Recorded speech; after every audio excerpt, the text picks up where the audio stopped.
On May 30th, at about 9:35 p.m., Wenatchee police officer Corporal Gonzalez responded to a call of a civil complaint. In responding to that call, he interviewed Whitney, the mother of the 3 young girls.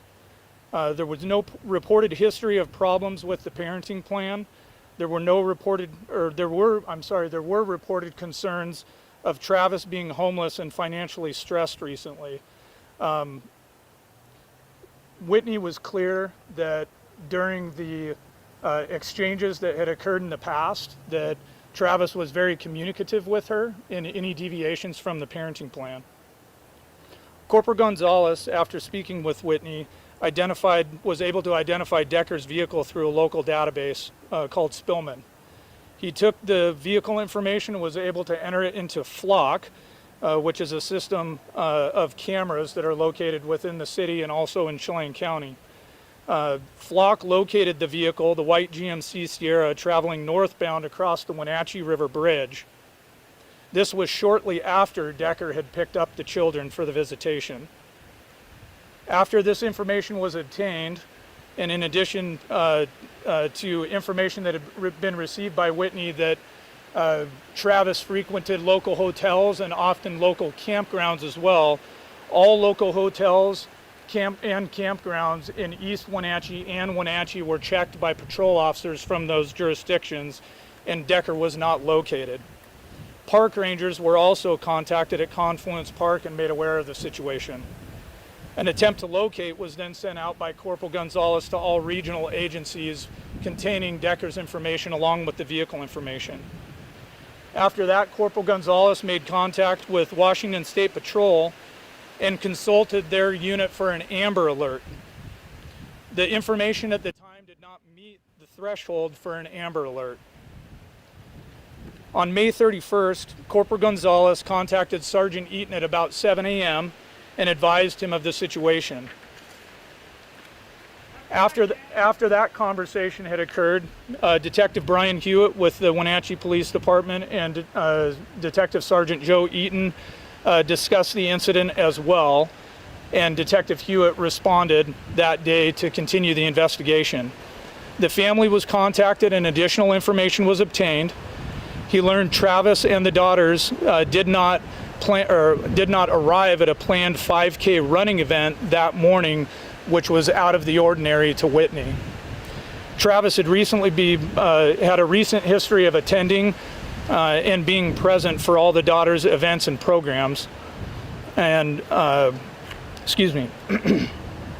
that point, Detective Hewitt started to reach out to some of his contacts at the state and federal levels as well. He enlisted the assistance of the FBI, and with assistance from the FBI, phone location data was obtained for Thursday through Friday, plotting locations in and around Leavenworth. Detective Hewitt then, with that information, went to Leavenworth and started focusing on the areas of Chumstick and Icicle Road, and did not have any success in locating Travis or his vehicle or the girls. Throughout that day, Detective Hewitt had multiple contacts again with WSP, or Washington State Patrol, and continued to provide updates and request an Amber Alert, which still the information that he provided and had obtained did not meet the threshold for the Amber Alert to be activated. However, an Endangered and Missing Person Alert, an EMPA, was activated by the Washington State Patrol at approximately 4:00 p.m. I want to explain a little bit that the Endangered and Missing Person Alert does generate a flyer that goes out to all the contacts through that State Patrol Missing and Endangered Person Unit, so that goes statewide. As well, the information for the alert is posted on the reader boards that I'm sure everybody's familiar with on the state highways around Washington, and those were activated here locally on the major ingress and egress highways such as Highway 2 and I-90. Also, on May 31st, Detective Hewitt had developed and communicated probable cause for custodial interference first degree, 3 counts of custodial interference first degree, and began assembling the paperwork to obtain those warrants. The following day, on June 1st, Detective Hewitt conducted additional follow-up and completed his initial report and request for the arrest warrants for custodial interference, which were granted and later entered into the system. The following day, which was Monday, the WPD Detective Unit met to devise a plan for the day on follow-up and submitting necessary paperwork for the warrant to ensure that had all gone through. WSP was contacted again, referenced the Amber Alert, yet we still didn't meet the criteria. The EMPA was deemed to be the best fitting alert, and one of the things that I want to share with everybody about that EMPA, because it is a, I'll say, level below or degree below the Amber Alert, it actually comes with an expiration time. And we were able to work with WSP because we did actually reach our expiration for that alert, and it, by policy, was supposed to have been pulled down. But through good communication, good cooperation, and the relationship that we've built with Washington State Patrol over a long period of time, they agreed to leave that up. And we also enlisted the cooperation of the Department of Transportation as well, who has some input and does actually help WSP run those reader boards as well. So we were able to get that cooperation, and so I want to emphasize that WSP was very good to work with, as was DOT, and we had that information up and available to the public for as long as possible, extending past what the policy said it should have been up there for. Also on Monday, CCSO detectives were contacted and assisted. We communicated with them and developed a plan for CCSO detectives to check the areas of Chumstick and Icicle Road as well. Myself, Sergeant Eaton, and Detective Hewitt, shortly after coordinating with CCSO units, contacted the family and requested a meeting at the Wenatchee Police Department with the family and family representatives at approximately 10 a.m. The primary intent of the meeting was to provide an update to the family and answer any questions that they had about the ongoing investigation. The meeting was very positive and focused on maintaining good communication flowing back and forth both directions to maximize the exchange of information. At about 3:47 p.m., a CCSO deputy located the vehicle up the Icicle near the Rock Island campground.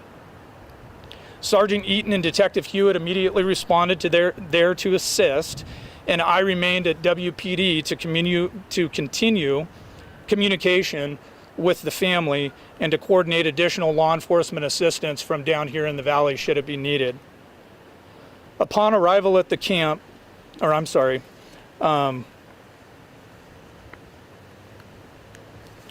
arrival up there, the WPD units that responded connected with CCSO deputies that had responded to the scene as well.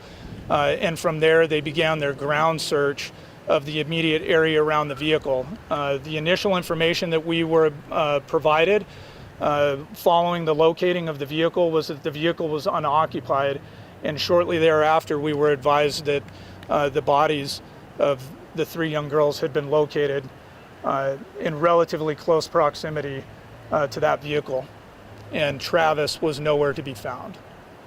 At this point, I'm going to turn it over to Sheriff Morrison and allow him to continue the press conference.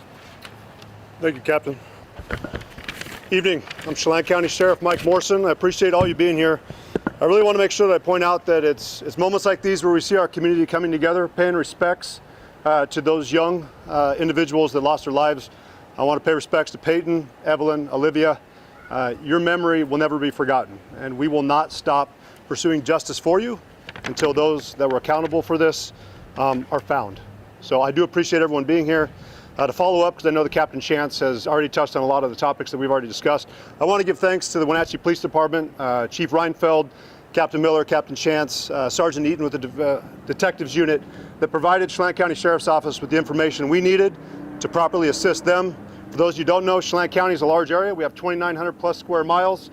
When you're talking about trying to find individuals in a geographically diverse terrain, it's difficult. But by them doing their investigation follow through over the weekend, we're able to pinpoint it in the areas of Chumstick Highway, Icicle, Tumwater Canyon. I know that many of you here from the area recognize that's still a pretty large area, but we're fortunate to have partnerships with the U.S. Forest Service that funds some of our deputies, specifically U.S. Forest Service deputies that are contracted with us. Our Forest Service deputy was able to go up the Icicle. We're about 18 miles up for those of you who have not been up there. And that deputy was able to locate the vehicle of the suspect. We did back off to make sure we were in compliance with Washington state law when it comes to de-escalation, controlling pace.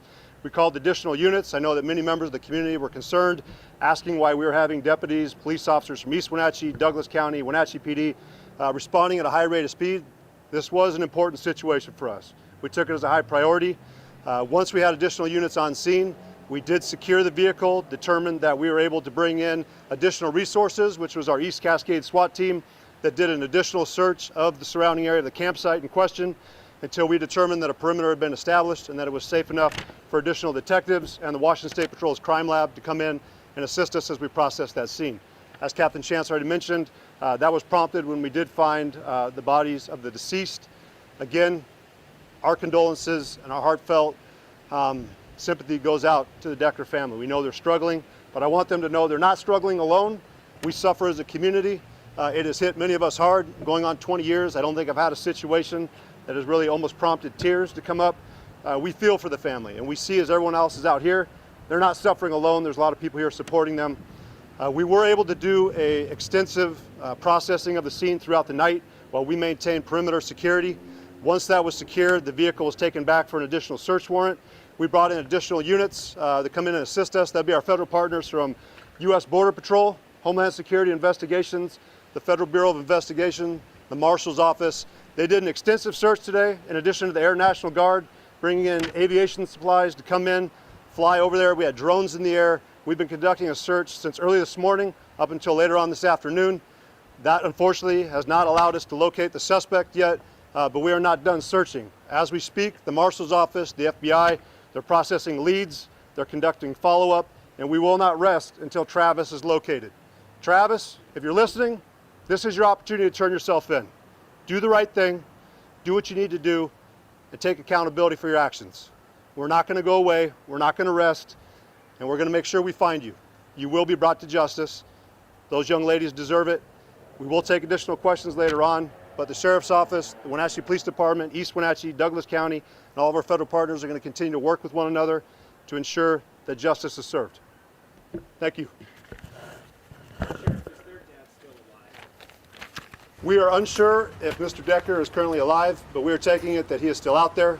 And again, we will not rest until we've located him, whether he's alive or he's dead. We want to make sure that he's brought back. And for the public that's keeping an eye out for him, is there anything in his records that would suggest that he is violent? Not at this time, but based off the allegations that are being made against him, we do consider him to be a threat towards the community. We also ask the community to stay out of the Icicle Gorge area for the time being until we can secure that area and ensure that he is not there. That is a big area. We're talking about the enchantments, we're talking about French Creek, going up on those spur trails. It's a popular area that we like to recreate in as well. We don't close it down or encourage people not to go there lightly, but for the best interest of the public, we'd encourage them find other places to recreate until we can ensure that that area is safe.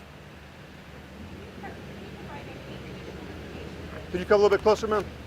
Thank you. Would you mind providing a little bit additional details about the scene where the girls were found? Within reason, but I'm not going to go into a lot of details in regards to the scene because our investigative unit has requested that a lot of that information remain private until we can ensure that the information we are sharing is not going to compromise the investigation. Again, we don't want to rush. We don't want to take any chances that we would give him any opportunity to be able to beat this later on in court. Thank you guys for watching. I'll keep you posted. Make sure if you haven't done so already, check out my video on Naked Mill. This gives you the full story and background. And on Naked Mill Clips, I posted a little bit ago new updates as to the conditions of how the girls were found. Truly disturbing and disgusting. Thank you for watching. Take care. Hit the like button, subscribe. Peace.